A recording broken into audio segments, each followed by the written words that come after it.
Hello, c'est HR, votre chroniqueur. Alors ça y est, j'ai découvert le dernier film de Martin Scorsese. Bien évidemment, je veux parler de Killers of the Flower Moon. Alors j'ai un avis très partagé sur ce film. Je n'ai pas adoré ce film, je n'ai pas du tout détesté ce film. C'est un bon film, tout simplement. Je vais vous dire pourquoi, mais avant cela, n'oublie pas, petit pouce vers le haut, pense à la petite cloche. Si la vidéo te plaît, pense à la partager. Let's go! Qui c'est cette terre, Henri? C'est ma terre. Le voilà enfin, notre héros de guerre est de retour au bercail. T'as bien fait de revenir ici parce qu'ici, les Osages sont les meilleurs. Les plus magnifiques créatures au monde. Mais ce sont des gens avisés. Il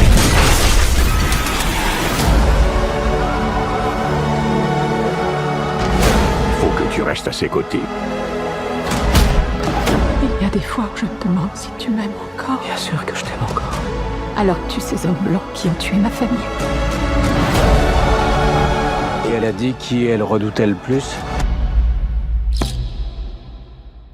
Il me reste plus que ça à dérurer, alors un de plus, un de moins. Dès l'ouverture du film, nous avons la démonstration du talent de Martin Scorsese. Nous avons tout d'abord la présentation d'un Indien dans un tipi pour basculer vers un plan beaucoup plus large où un geyser de pétrole sort de la terre, puis une danse tribale, celle que vous pouvez découvrir dans la bande-annonce. S'ensuit une sorte de documentaire en noir et blanc. Nous montrons donc l'évolution de la communauté indienne Osage, d'ailleurs que je ne connaissais pas. Puis au fur et à mesure du déroulé de la présentation de ce documentaire qui est toujours en noir et blanc, nous passons à la couleur dans le train où nous découvrons Leonardo DiCaprio. Leonardo DiCaprio qui rentre de guerre. C'est un ancien soldat. Alors l'histoire est assez simple.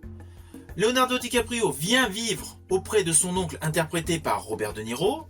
De fil en aiguille, Robert De Niro pousse DiCaprio à épouser Lily Gladstone, le personnage donc de l'indienne Osage, avec un but derrière de récupérer les dividendes liés au pétrole. Voilà, c'est le postulat de base de ce film. S'ensuivent énormément de crimes, des vols, une atmosphère très Far West. Alors concernant la distribution, tout d'abord, avec ce film, Martin Scorsese regroupe ses deux acteurs fétiches. Il avait fait 6 films avec Leonardo DiCaprio. Je pense à Gang of New York en 2002, à Aviator en 2004, aux Infiltrés en 2006, à Shutter Island en 2010, au Loup de Wall Street en 2013 et bien évidemment Killer of the Moon en 2023. Avec son autre acteur fétiche, Robert De Niro, là il a fait une plus longue collaboration, étalée sur beaucoup plus d'années, sur plusieurs décennies, mais essentiellement avec 10 films. Je pense notamment à Main Street en 1973, au culte Taxi Driver de 1974, à New York en 1977, à Raging Bull en 1980, la comédie La Valse des Pantins en 1987, Les Affranchis en 1990, Les Nerfs à vif en 1991, Casino où il est retrouvé une fois de plus Joey Pesci en 1995 avec également Sharon Stone, à Irishman en 2019 pour la plateforme Netflix et évidemment en 2023 pour Killer of the Flower Moon. Alors le fait d'avoir regroupé ces deux acteurs fétiches est une grosse plus-value au film. Mais n'oublions pas que Leonardo DiCaprio et Robert De Niro avaient déjà partagé l'affiche ensemble pour le film Blessure secrète en 1993 et pour Simple secret en 1996. Mais bon, la troisième collaboration, dirigée par Martin Scorsese, un maître du cinéma, pour une histoire très surprenante et surtout un petit peu révoltante sur les agissements de certaines personnes. Alors le fond du film explore énormément de thèmes différents. Et l'avantage avec Martin Scorsese, c'est que la problématique des personnages et la structure des personnages est parfaitement équilibrée. Il y a un bon rapport dans la mise en scène. Et avec cette œuvre, il le démontre une fois de plus. Alors oui, Martin Scorsese aime bien s'inspirer soit d'œuvres littéraires, soit d'histoires vraies. C'est une plus-value pour développer son sens de la réalisation.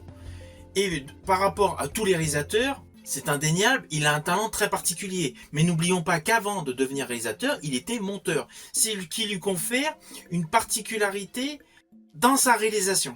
Et surtout dans l'utilisation des décors. Le film est parfaitement réalisé. La qualité photo est superbe. Néanmoins, j'estime que la durée de 3h30 à peu près, elle est trop longue. Il y a certains plans qui auraient pu être supprimés. Et il y a des parties de détails dans l'histoire, il n'y a pas vraiment de nécessité. Ceci dit, il y a d'autres moments, comme lorsqu'il y a un individu dans l'histoire qui va à Washington pour voir le conseil donc des Indiens. Là, ce détail, il a été trop écourté. Par contre, il y a des détails où j'estime ça a traîné en longueur. C'est ce qui peut, dans un certain sens, gâcher un peu le film. C'est les passages trop longs. Alors dedans, il y a eu 2 scènes, franchement, je ne m'y attendais pas.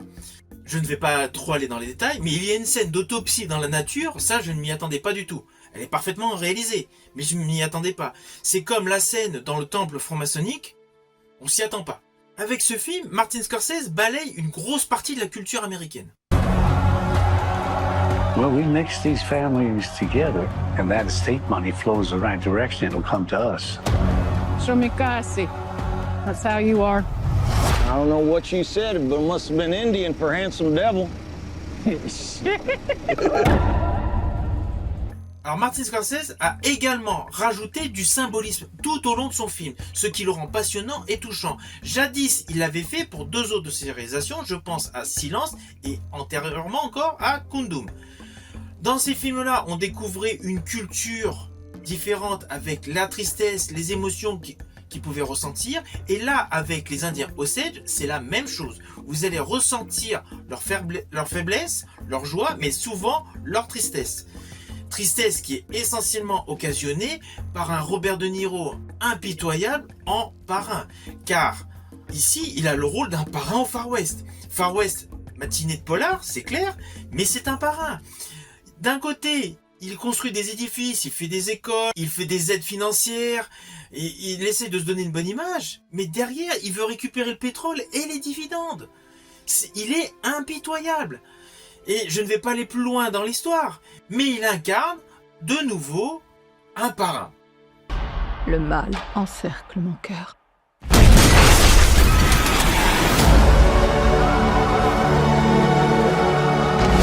Faut que tu restes à ses côtés. Il y a des fois où je me demande si tu m'aimes encore. Bien sûr que je t'aime encore. Alors tue ces hommes blancs qui ont tué ma famille. Et elle a dit qui elle redoutait le plus.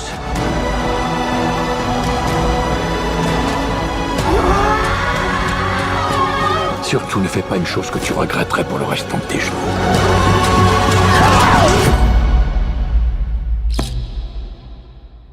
Il me reste plus que ça à dérurer, alors un de plus, un de moins.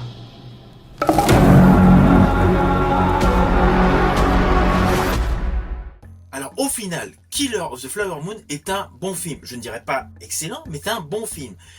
L'alchimie entre Martin Scorsese, top du top des réalisateurs, avec Robert De Niro, monument du cinéma, DiCaprio, toujours impeccable dans ses interprétations, et la nouvelle venue, Lily Gladstone, fonctionne à merveille.